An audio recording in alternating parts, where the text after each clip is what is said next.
Desde pequena, de alguma forma, eu já vinha me envolvendo com arte naturalmente.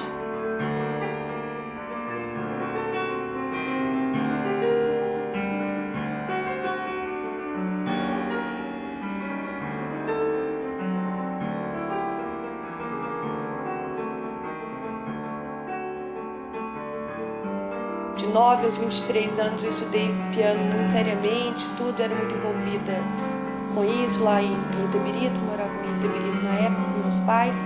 Eu achava que eu ia fazer vestibular para música.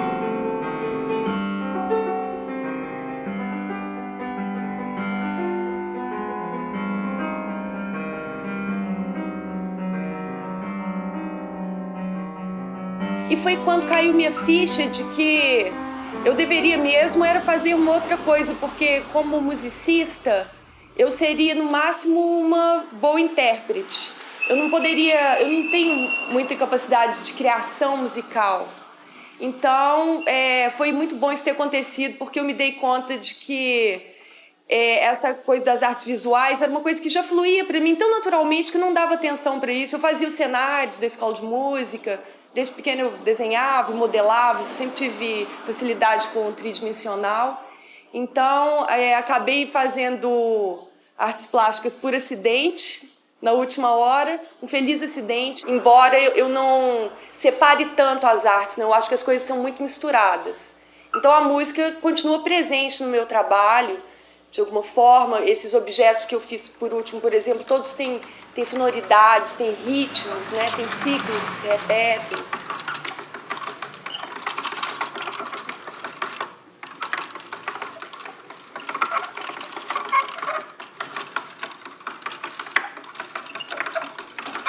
Esse trabalho que eu estou manipulando chama-se Sempre Vivas. E ele me faz pensar numa questão que foi muito importante para mim nesse processo, que foi a escolha de deixar ou não a mecânica à mostra. Foi uma coisa que rendeu muitas discussões minhas com o meu orientador na época do início do processo, e ele achava que eu deveria escolher e privilegiar uma parte do trabalho, ou a parte de cima e fechar o resto, ou não fazer a parte de cima e mostrar embaixo. Só que eu acho que tudo é tão interessante, tem o mesmo tipo de importância. A parte mecânica, para mim, é tão importante quanto a parte vegetal, vamos dizer assim, né? Aí eu pensei, meu Deus, como eu vou deixar isso escondido? Isso para mim é lindo. Como eu poderia fechar? Eu não poderia. Então, resolvi deixar toda a mecânica aparente.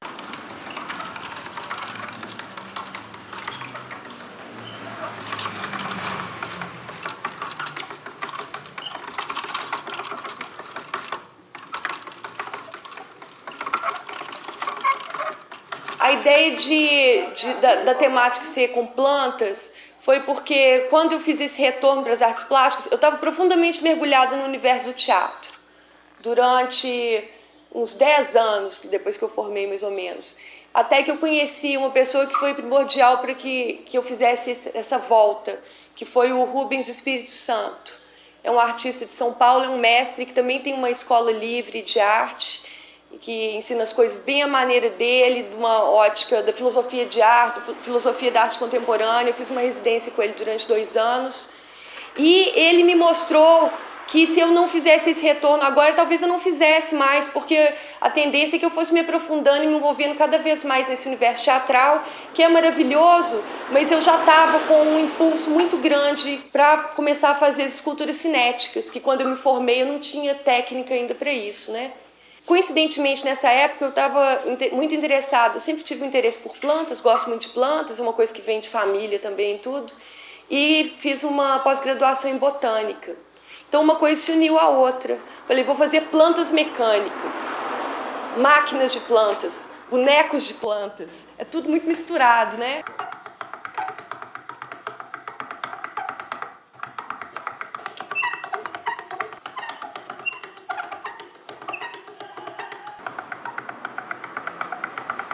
Essa é uma planta carnívora, é a Dionaea muscipula, que é aquela papa-moscas. Uma livre interpretação com uma mecânica influenciada por um artista que eu admiro muito, que é o Theo Jansen, que é um alemão que faz uns bichos que andam na praia movidos pelo vento, que é uma grande influência no meu trabalho.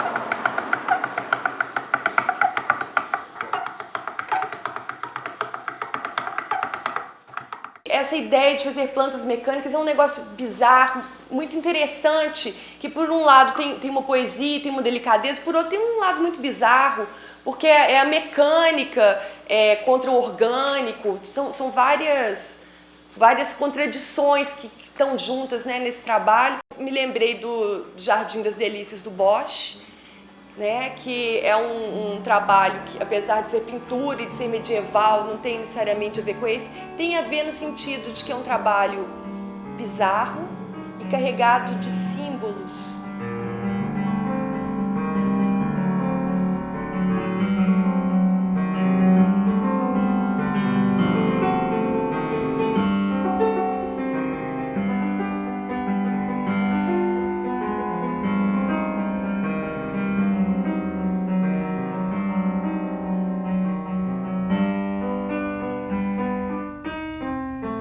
Como eu trabalho com várias coisas diferentes, né? Tenho essa minha vertente autoral dentro das artes plásticas, tenho meu trabalho com bonecos. Para mim, tudo tem a mesma importância. O importante são as ideias que vêm e a concretização delas.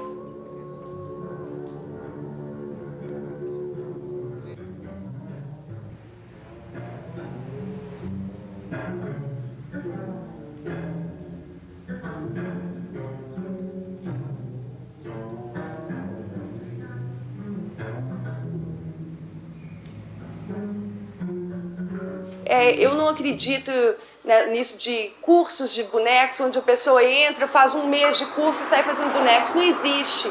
Você aprende a fazer boneco fazendo todo dia dentro do ateliê, frequentando um grupo. Você tem que entender um pouco da manipulação para saber como solucionar certas coisas na construção. Como eu comecei, né, a trabalhar com bonecos com o Álvaro, foi uma sorte muito grande, ele já pesquisava isso há 30 anos. Então, tive a sorte de não cometer determinados erros, porque ele já tinha cometido no processo dele e já ensinava pra gente o que dava certo, o que não dava. Manipulação é outro processo, é uma coisa do ponto de vista mais do ator, mas é uma dinâmica muito diferente, que também exige muita dedicação, mas é outro tipo de dedicação, é outro tipo de pesquisas. Enquanto eu manipulei no Giramundo, eu me dediquei a essa pesquisa também, mas isso foi importante para eu perceber que o primordial para mim, o que me chama, o que me move, é o trabalho dentro da oficina. Eu faço a direção geral das cenas, faço a direção de manipulação, mas eu convido pessoas que estão mais nesse gás de se envolver com esse outro lado, que é o lado do ator manipulador, né?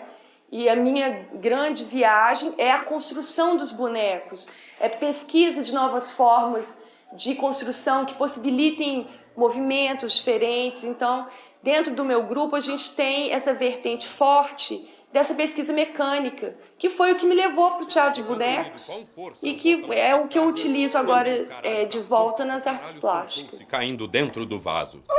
Com um pedaço de arame grosso, o peota tentou espetá-lo. Em muitos trabalhos que eu faço, eu preciso formar equipes. Eu acho que não tem forma melhor de uma pessoa aprender a trabalhar num ateliê e tudo, e a lidar com ideias e com poéticas, a não ser se envolvendo, mergulhando nelas o mais profundamente possível, colocando a mão na massa realmente, né?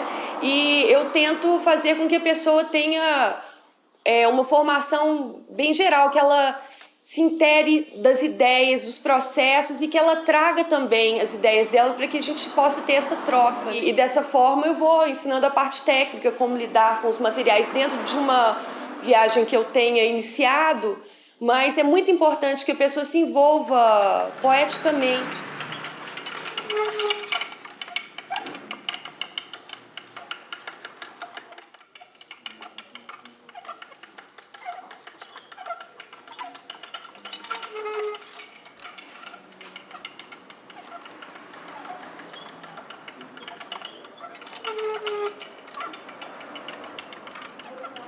Eu acho importantíssimo que haja essa experiência dentro do ateliê para para o professor levar isso para uma sala de aula para ensinar arte, né?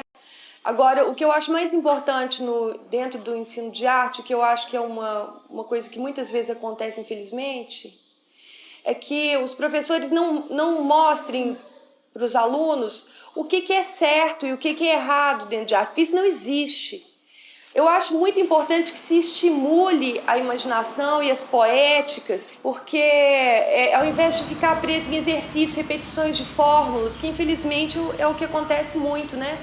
Então, se eles levassem mais essas experimentações dentro do ateliê, mesmo as que não dão muito certo, para dentro da sala, para os alunos experimentarem também, mas que isso fosse colocado de uma forma muito solta, a serviço da ideia de cada um, seja ela qual for, seja o acabamento que for, que vai ser o resultado final, mas que seja uma coisa que o professor respeite as manifestações do aluno e as limitações, porque aquilo é o processo natural dele. Ninguém vai começar a fazer de uma forma maravilhosa. É claro que tem pessoas mais habilidosas do que outras, mas o que eu acho mais importante, muito importante, é que o professor não pode o aluno, porque isso às vezes vai ser refletido pelo resto da vida da pessoa, e não só na arte. Porque o fazer artístico é importante para várias áreas do ser humano, inteligência em geral, para a felicidade das pessoas, ela ter habilidade de fazer coisas. Então, eu acho que não deve, tem que se prestar muita atenção nisso. Incentivar sem podar muito. Isso aqui, a arte tem que ser assim ou assado. Não existe isso. Construir conhecimento de uma forma experimental, pensando sobre aquilo a partir do que foi construído e de uma forma muito aberta, que eu acho que é o que falta. Porque nas aulas de arte que a gente vê nas escolas, normalmente eles chamam de educação artística, eu acho que é uma deseducação artística, porque estão muito presos a fórmulas, a exercícios muito repetitivos. Tem que ser um ateliê livre de experimentações e de discussão a partir disso, né?